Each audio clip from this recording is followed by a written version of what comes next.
partnership. Next we are going to discuss the dissolution of partnership. Dissolution of partnership. What do you mean by dissolution? So dissolution அப்படின்னா என்ன சொல்றாங்கன்னா நிறுவன கூட்டாண்மை கலைப்பு அப்படிங்கிறத நம்ம dissolution அப்படின்னு சொல்லி சொல்றோம். சரிங்களா? பார்க்கலாம் வாங்க.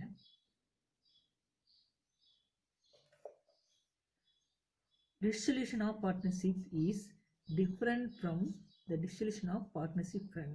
So dissolution of partnership க்கும் dissolution of partnership firm க்கும் different இருக்கு. சரிங்களா? dissolution of partnership கூட்டாண்மை கலைப்பு, dissolution of partnership firm என்ன கூட்டாண்மை நிறுவன கலைப்புன்னு அர்த்தம். சரிங்களா? ஸோ பார்ட்னர் கூடயே கலைப்பு ஏற்படுதுன்னா dissolution of partnership. ஸோ அவங்களுக்குடைய இந்த ஏதாவது ஒரு பார்ட்னர் வந்து எனக்கு விருப்பம் இல்லை அப்படின்னு சொல்லி ஒரு பார்ட்னர் மட்டும் விலகிட்டு மற்ற பார்ட்னர் கண்டினியூ பண்ணுறது dissolution of partnership. dissolution of partnership firm அப்படிங்கிறது ஸோ அந்த நிறுவனமே முழுமையாக வந்து க்ளோஸ் ஆயிடுது. சரிங்களா? அதுதான் dissolution of partnership firm அப்படின்னு சொல்கிறோம். சரிங்களா? நெக்ஸ்ட் பாருங்க, it is due to the fact that it is due to the fact that when the realization present between all partners comes to an end, it is known as dissolution of firm. So dissolution of firm அப்படின்னு என்ன சொல்ல வரோம் பாருங்க, it is due to the fact that when the relation present between all partners, so எல்லா பார்ட்னர்களுடைய அந்த relation என்ன ஆகிறது, முடிவுக்கு வருது, comes to an end, it is known as dissolution of the firm. So இந்த மாதிரி வந்து பார்ட்னருக்கிடையே எல்லாருமே கலந்து அடுத்தது எனக்கு இந்த பிஸ்னஸை கண்டினியூ பண்ணுறதுக்கு விருப்பம் இல்லை அப்படிங்கிற சுச்சுவேஷன் என்ன பண்ணிக்கலாம் அப்படின்னா பார்ட்னர்ஸ் கிடையாது அந்த ஃபார்மை வந்து என்ன பண்ணிக்கலாம், dissolution பண்ணிக்கலாம். dissolution பண்ணிட்டோம் அப்படின்னா when any one of the partners become incapacitated, then the partnership comes to an end, but the firm may continue to operate if new partnership is arranged among the other partners. So dissolution of partnership ல ரெண்டு வகையா பிரிக்கலாம். first one dissolution of partnership. so dissolution of partnership என்ன, கூட்டாண்மை கலைப்பு. So அந்த கூட்டாளிகளுக்கு இல்ல அந்த கூட்டாண்மையை மட்டும் கலைச்சிட்டு ஒரு பார்ட்னர் வளர்ந்தாலும் மற்ற பார்ட்னர் அந்த பிஸ்னஸ் கண்டினியூ பண்ணிக்கலாம். அதுதான் dissolution of partnership சொல்றோம்.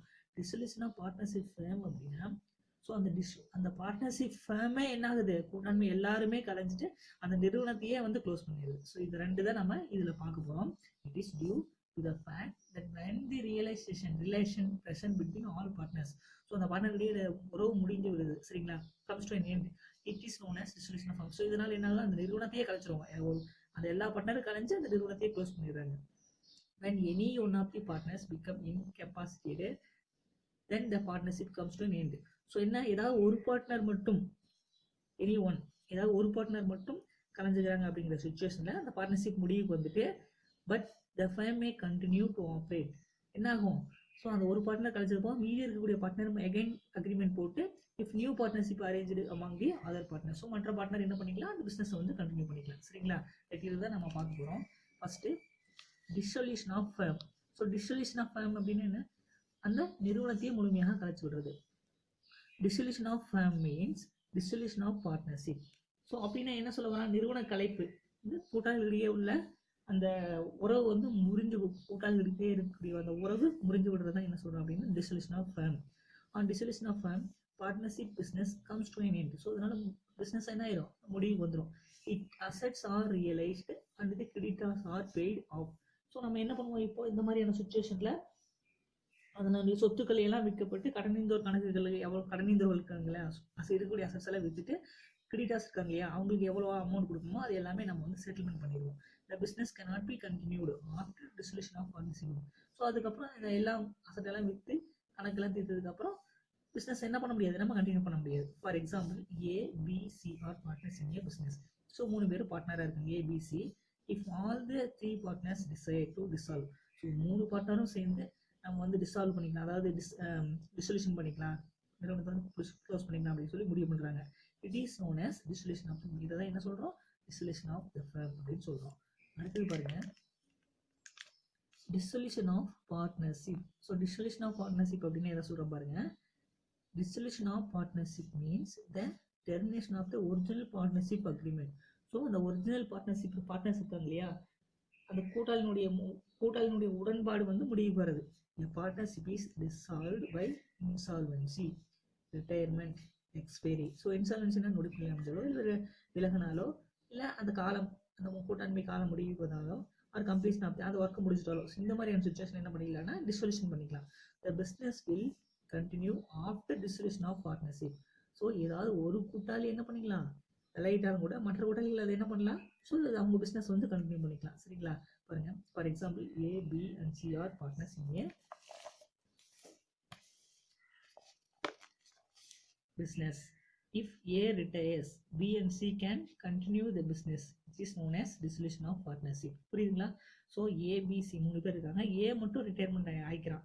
ஸோ அவன் மட்டும் விளைக்கிறான் அப்படிங்கிற சுச்சுவேஷனில் பியும் சி என்ன பண்ணலாம் அந்த பிஸ்னஸ் கன்சர்னை வந்து கண்டினியூ பண்ணிக்கலாம். சரிங்களா? ஸோ இதை தான் வந்து என்ன சொல்கிறாங்கன்னா dissolution of partnership அப்படின்னு சொல்கிறோம். சரிங்களா? Then the various circumstances leading to dissolution of partnership can be summarized by taking the first letters used in the term dissolution. So dissolution வந்து ஒரு மீனிங் கொடுக்குறாங்க, என்னன்னு பார்க்கலாம். First one,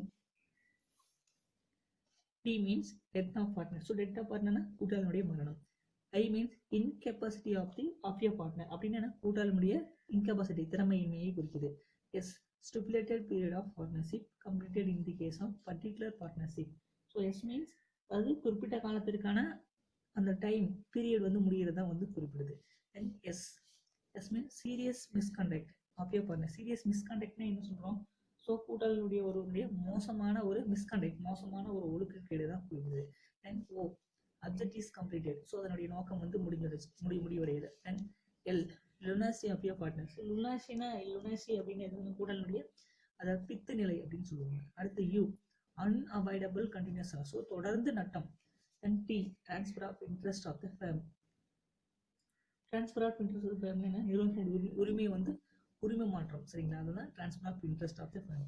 Then I, insolvency of your partner. So insolvency of your partner னா insolvency நொடிப்பு நிலை, கூட்டாளினுடைய நொடிப்பு நிலை. Then O, objectionable unlawful objectives. So objectionable unlawful objectives அப்படின்னா சட்டத்துக்கு முரணான தொழிலை செய்தல். Then N, notice of dissolution by partner. Notice of dissolution by partner. கூட்டாளிகளுடைய அறிவிக்கை தெரிஞ்சு எல்லா கண்டினியூ பண்ணி டிசொல்யூஷன் பண்ணிக்கலாம் அப்படின்னு சொல்றது தான் நோட்டீஸ் ஆஃப் டிசொல்யூஷன் அப்படின்னு பாருங்க. ஸோ இது டிசொல்யூஷனுக்கு இவ்வளோ மீனிங் வந்து கொடுத்துருக்காங்க. தென் the fundamental difference between the dissolution of partnership and dissolution of the firm that when the partnership is dissolved there is no other dissolution, but when the firm is dissolved partnership too comes to an end. Next பாருங்க, dissolution of partnership can take the following forms. So எதை சொல்கிறாங்க பாருங்கள், dissolution of the partnership, அதாவது கூட்டாண்மை கலைப்பு ஏற்படும் பொழுது எதையெல்லாம் நம்ம dissolution of partnership can take the following. கூட்டாண்மை கலைப்பானது ஏற்படும் போது நம்ம எதையெல்லாம் மனதில் அதாவது நினைவில் வைத்துக் கொள்ள வேண்டும் என்றால், first one, change in the existing profit sharing ratio. So லாப பகிர்வு இருக்கு இல்லைங்களா, எக்ஸிஸ்டிங் ப்ராஃபிட் லாப பகிர்வில் மாற்றங்கள் ஏற்படும். Then second one, admission of your partner. கூட்டாளி வந்து புதிதாக ஒரு கூட்டாளியை வந்து சேர்க்கணும். Retirement of or death of your partner, கூட்டாளியினுடைய விலகல் மற்றும் இறப்பு. இன்சால்வன்சி ஆஃப் யூர் பார்ட்னர், கூட்டாளியினுடைய நொடிப்பு நிலை. Expiry of the term of the partnership, கூட்டாண்மையுடைய காலம் முடிவுக்கு வருது அந்த time. Completion of specified venture, கூட்டாண்மை தொழில் வந்து முடிவுக்கு வருதல். டிசொல்யூஷன் பை அக்ரிமெண்ட், கூட்டாண்மையில் உடன்படிக்கை வந்து முடியும், அந்த அக்ரிமெண்ட் வந்து க்ளோஸ் ஆகுது. சரிங்களா? ஸோ இதெல்லாமே வந்து நினைவில் வைத்துக் கொள்ள வேண்டும். நெக்ஸ்ட் பாருங்க,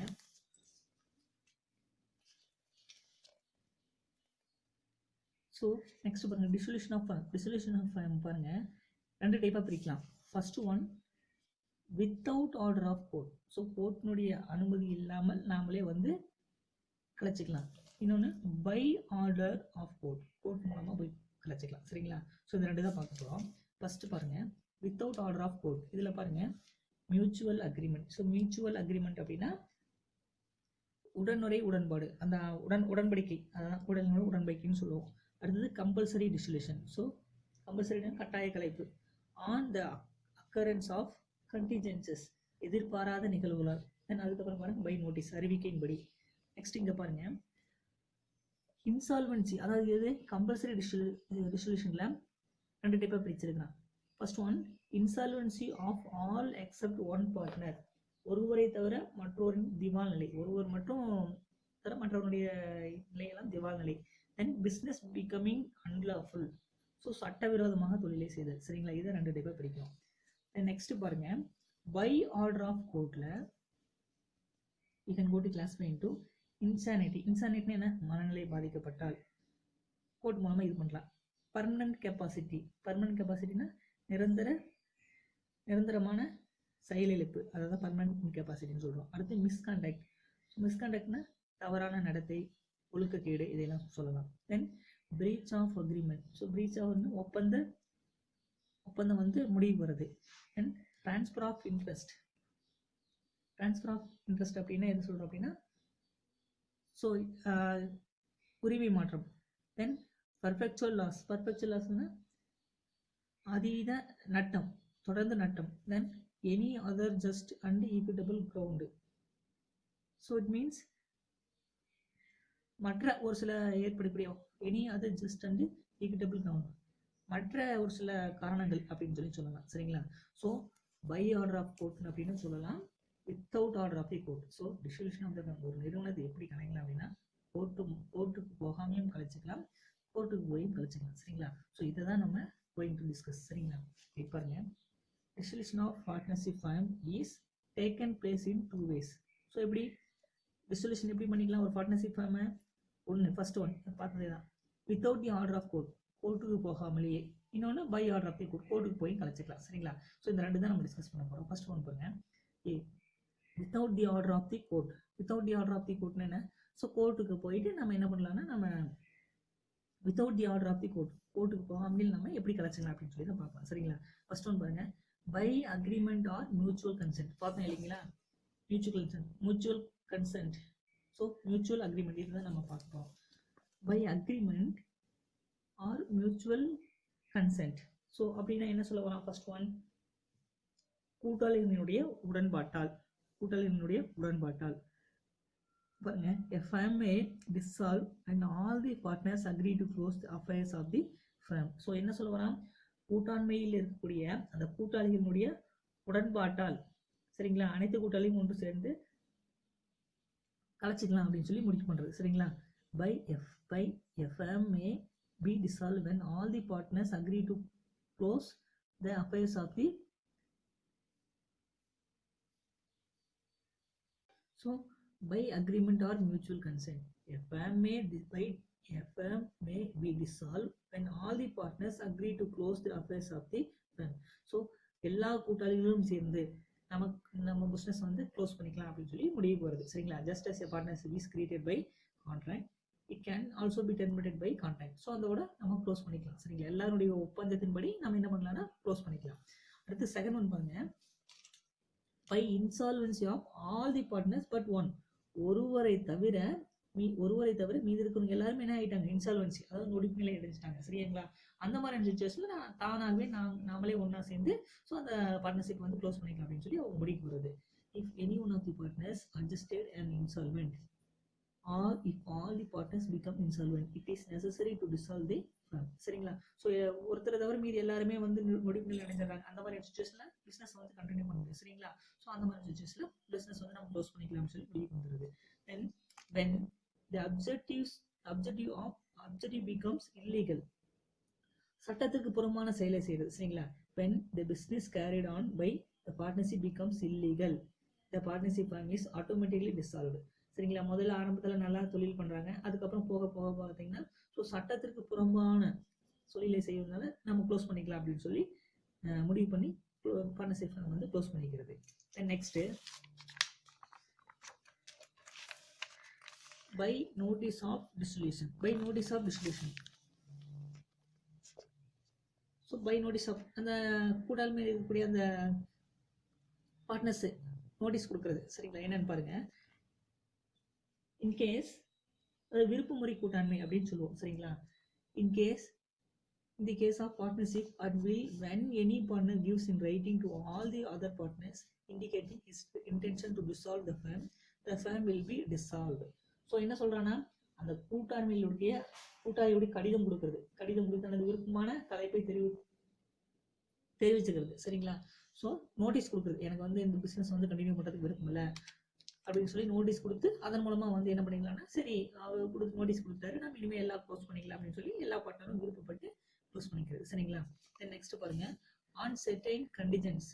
ஆன் செர்டைன் கண்டிஜன் ஒரு சில நிகழ்வுகள். சரிங்களா? என்ன நிகழ்ச்சின்னு பாருங்க, பார்க்கலாம் வாங்க. Dissolution of partnership itself may involve the dissolution of the firm unless parties agree to continue it, otherwise it will take place. சரிங்களா? ஸோ என்ன, கூட்டாண்மை நிறுவன கலைப்பானது ஒரு சில இதனால கண்டிஜென்சினால நம்ம வந்து க்ளோஸ் பண்ண வேண்டிய என்னென்ன சுச்சுவேஷன் பார்க்கலாம் வாங்க. First one, on the expiry of a specified period in case of partnership for a fixed term. So என்ன சொல்றேன், குறிப்பிட்ட காலத்திற்குனால அந்த கூட்டாண்மையுடைய காலம் முடிவடையும் பொழுது, சரிங்களா, அந்த எக்ஸ்பைரி அந்த டைம் வந்து மென்ஷன் பண்ணது வந்து க்ளோஸ் பண்ணும்போது, சரிங்களா, குறிப்பிட்ட காலம் வந்து முடிவடையும் பொழுது அந்த மாதிரி சுச்சுவேஷன்ல சரி நம்ம பார்ட்னர்ஷிப் வந்து க்ளோஸ் பண்ணிக்கலாம் அப்படின்னு முடிவு பண்ணிக்கலாம். ரெண்டாவது, on the completion of a particular adventure for which it has been formed in case of particular partnership. So அப்போ என்ன, on completion of a particular adventure. So அந்த ப்ராஜெக்ட் டைமிங் போட்டுருப்பாங்க, அந்த டைமிங், அதாவது அந்த டைமிங் முடிஞ்ச உடனே என்ன பண்ணிக்கலாம், சரி நம்ம வந்து நம்ம பார்ட்னர்ஷிப் வந்து நம்ம க்ளோஸ் பண்ணிக்கலாம் அப்படின்னு சொல்லி முடிவு வருது. Then third one, on the death of a partner, கூட்டாளி ஏதாவது ஒருவர் இறந்து விட்டால், அந்த மாதிரியான situation. On the retirement of a partner, ஏதாவது பார்ட்னர் வந்து விலகிறேன் அப்படின்னு சொல்லி சொல்லும்போது. On the insolvency of a partner, ஏதாவது ஒரு பார்ட்னர் வந்து நொடிப்பு நிலை அடைந்து விட்டார். சரிங்களா? ஸோ இந்த மாதிரியான in all the above cases the business is not continued by remaining partners, dissolution of the firm takes place automatically. So இந்த மாதிரியான சுச்சுவேஷன்லாம் என்ன பண்ணிக்கலாம்னா, ஸோ பார்ட்னர்ஸ் எல்லாருமே ஒன்று சேர்ந்து கோர்ட்டுக்கு போகாமல் தாங்களாகவே சேர்ந்து சரி நம்ம பார்ட்னர்ஷிப் வந்து க்ளோஸ் பண்ணிக்கலாம் அப்படின்னு சொல்லி முடிவு வருது. சரிங்களா? ஸோ இது நம்ம பார்த்து எல்லாமே என்ன, ஸோ பார்த்தீங்க அப்படின்னா கோர்ட்டுக்கு போகாமே நம்ம பார்ட்னர்ஷிப் வந்து கலைச்சிக்கிறது. இதுக்கு முன்னாடி பார்த்தாலும் எப்படி பார்த்தோம். தென் நெக்ஸ்ட் நம்ம பார்க்கக்கூடிய டிசிஷன் த்ரூ கோர்ட், கோர்ட்டுக்கு போயிட்டு நம்ம கோர்ட்டுக்கு போய் நம்ம வந்து பிஸ்னஸ் பார்ட்னர்ஷிப் வந்து க்ளோஸ் பண்ணக்கூடிய சுச்சுவேஷன். சரிங்களா? ஸோ அதில் என்னென்ன பார்க்கலாம், the court may order decision of a firm but issued of a partner in any of the following circumstances. என்னென்ன அப்படின்னு சொல்லி பார்க்கலாம். when a partner becomes insane.